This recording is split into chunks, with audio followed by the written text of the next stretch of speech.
Hi, I'm Nucade, and this is 5 Minutes at Carrie Furnace.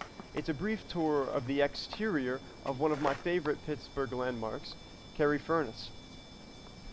It was founded in 1884, and it had only one furnace then, but it grew to encompass 12 blast furnaces at the peak of its operation, and today only Units 6 and 7 remain, both of which began operation in 1907.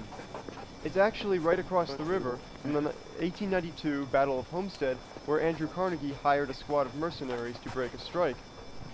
The cameraman's almost to the top of the superstructure here, and to the left you see some stoves. I'll get to their operation in a moment. Ahead of you now, you see a ore car track, which brought raw materials from the tracks that are now out of service, down and to the left. Here they are. There's some hoppers down there below that grate, and they connect to the ore cars. So here you see the cars that exported the finished product, which was molten iron, which then went across the hot metal bridge to foundries across the river to be made into the finished project. Here you have a deer a local artist made, and a cameraman right next to it.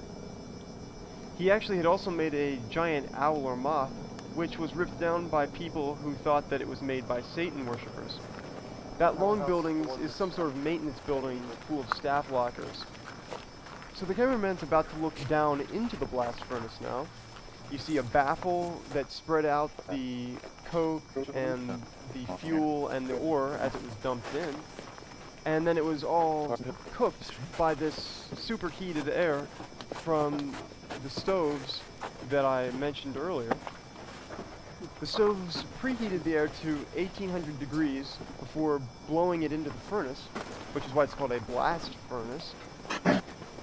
And the molten iron just went to the bottom of the furnace and flowed out.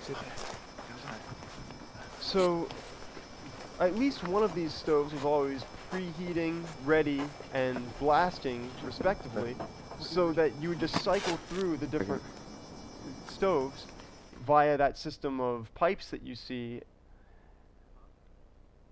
So this is, well, part of the view from the top of a blast furnace. This is the less complete of the two. I believe it's number 6.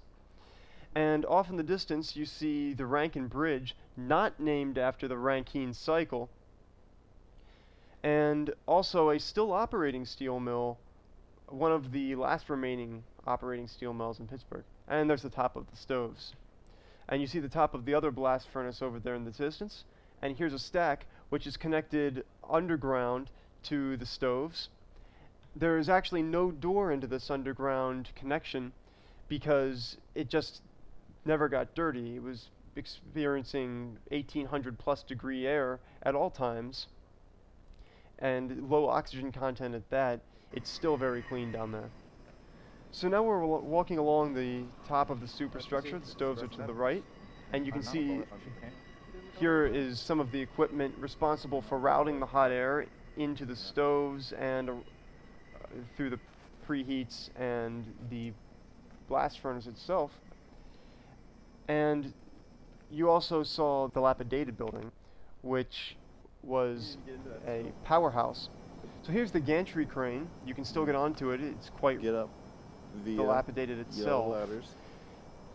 And just pick one. This serviced the trains that come across this now disused section of track and help them get their deliveries to the appropriate location. Staircase down. And then there's another little And you can take the staircase down maintenance building on the other other side.